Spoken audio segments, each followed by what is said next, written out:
Thanks for staying with us. We're still taking Punch. What's the story? Yeah, so I wanted to take the story from the Abba of Benin was receiving some the command. The Abba of Benin. I'm trying to open my story. Sorry. The Abba of Benin was receiving Sorry. Okay. Let me have another story. Let me take, yes. Okay, go ahead. Yes. Oil marketers have called for a downward review in the pump price of the automotive's gas oil, popularly called diesel, being produced by the Dangote Petroleum Refinery to between 700 and 850 naira per litre, as operators plan to meet managers of the refinery next week. The largest downstream marketing association, the Independent Petroleum Marketers Association of Nigeria, which made the call in an interview with The Punch, said the 1,225 naira per litre diesel price from the indigenous refinery was high because the commodity was produced in Nigeria and not imported, which makes sense. Yeah. So the Petroleum Products Retail Outlets Owners Association of Nigeria also called for a reduction in the price of Dangote diesel. According to the oil marketers, diesel produced at the Dangote refinery has no vessel cost. It has no import charges and other costs associated with the costs associated with the importation of commodity into Nigeria.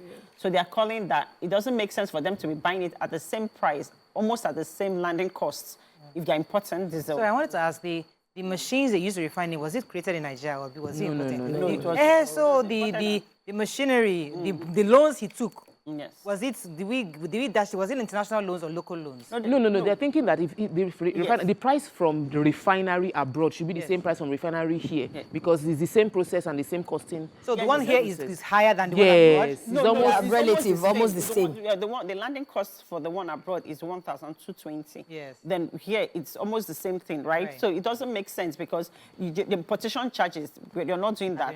The vessel cost, you're not paying for that.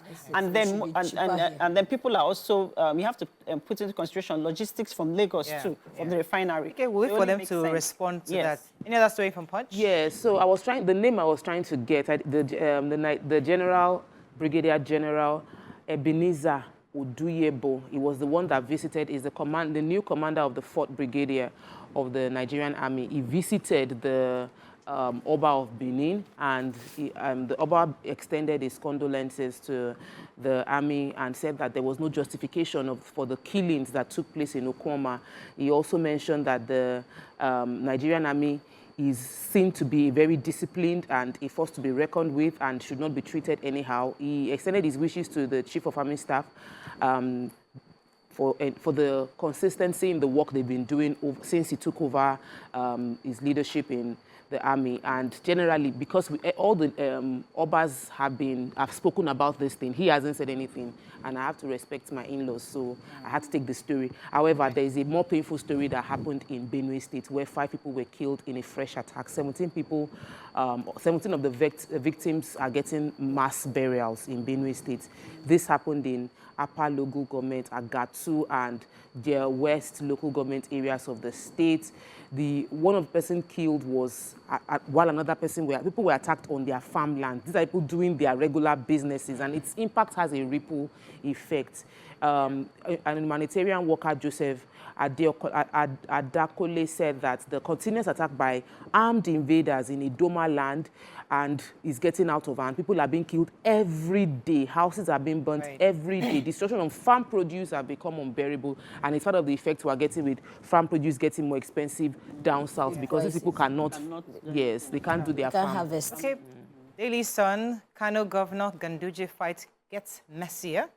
ADC calls for coalition of patriots, parties to save Nigeria. Discos blame system outages on inability to meet 20-hour power supply to Band A. Ohaneze laments hostilities against Igbos.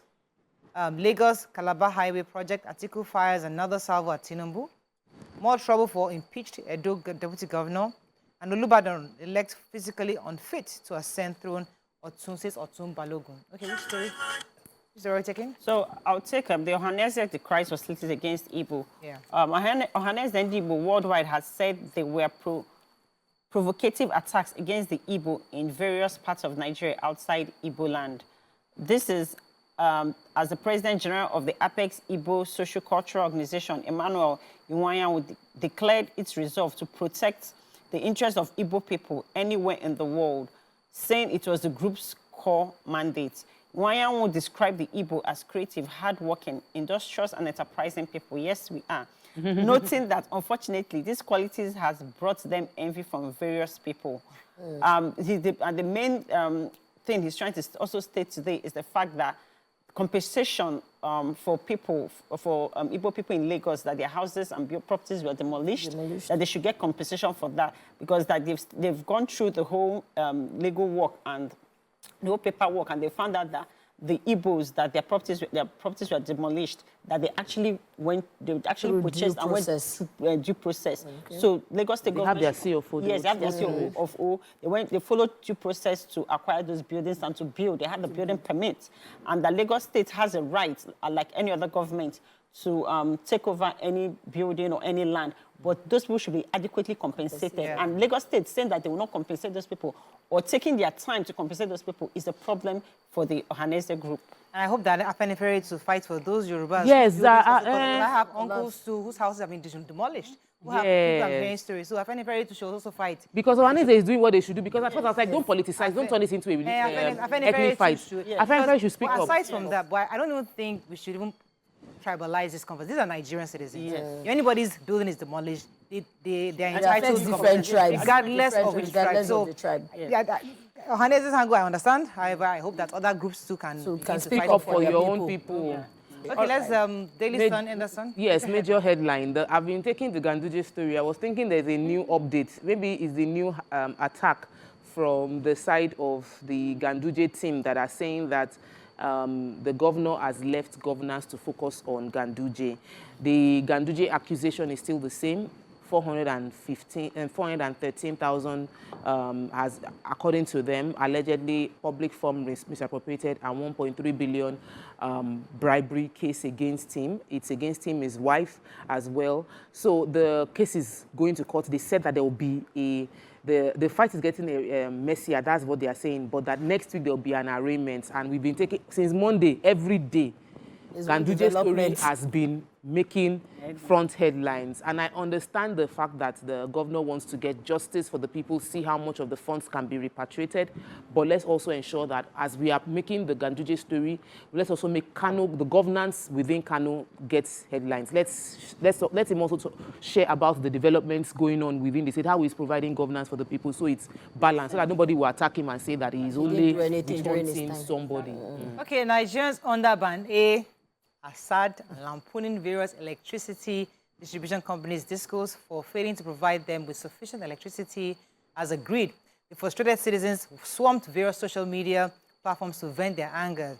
Meanwhile, various discos have started publishing inability to meet the required power supply as directed by NERC. On April 3rd, NERC approved an increase in electricity tariff for customers under Band A, including my husband. Stressing Band A. Band A. They say we are getting 20. My husband has started having application for his He has never gotten the bill. He's already anticipating. I said, calm down, let the bill come first. Under Band A, customers are entitled to a minimum of 20 hours of power supply per day, and all discos have been authorized to implement the policy immediately. However, to ensure transparency, NERC said where the discos fail to deliver on the committed level of service to the Band A feeder for 2 consecutive days, the discos should, the next day by 10 a.m., publish on its website reasons for failing. So if you don't have electric power in Band A, if you're in Band A, you don't have power in 2 days, discos are required to publish exactly what caused the failings. They tell us every day, but they take it. That's the point. They take it regularly. We don't have, we can only charge us Band A if you are giving us 20 to 24-hour power supply. My husband has said he's going to disconnect all the power, disconnect all the air conditioning, and going to go and buy fan for. In fact, in our room, you have buying fan for you, fan for me, because he's so confused. I said, let the bill come first. After the bill let's see how it will look. Calm down. Okay, our last paper for today, Vanguard. Tariff hike, 20% of Band A. We talked about our users without prepaid meters. Let's find a story we've not taken at all. Okwama Army Board begins sitting in Warri. Idul Fitri, FG adds Thursday as extra holiday. 96th birthday, you are a true Awois, Afenifere tells Adebanjo.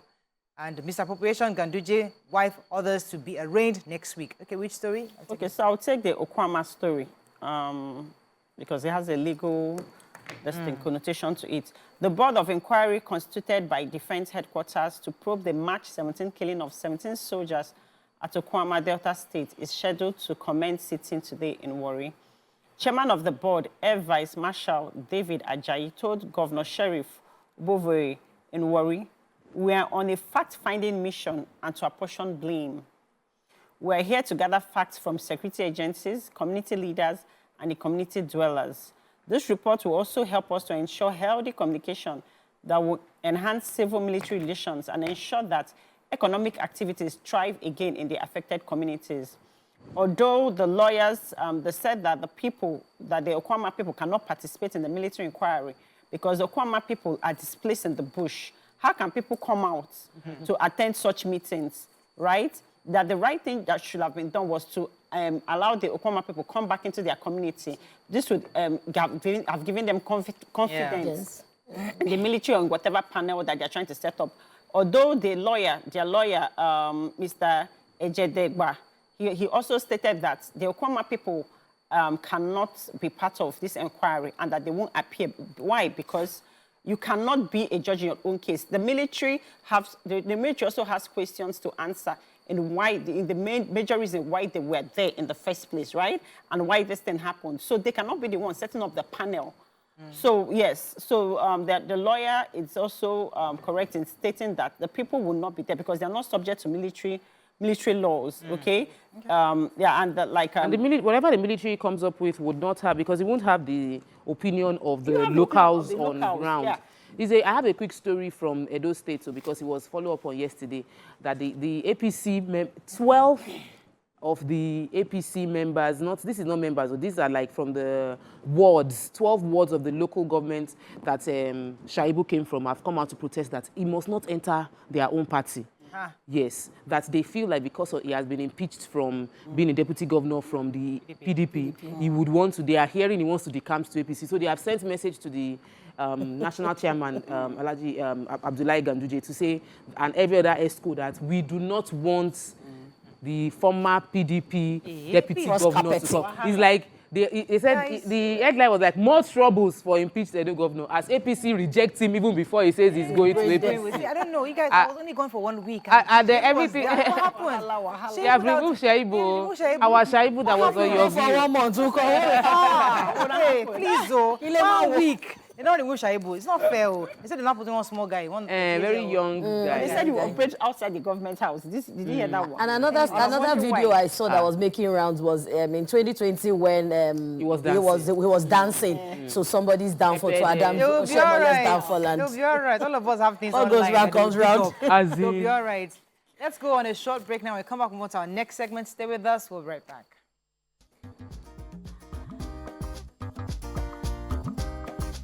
Stay tuned. Your View will be right back.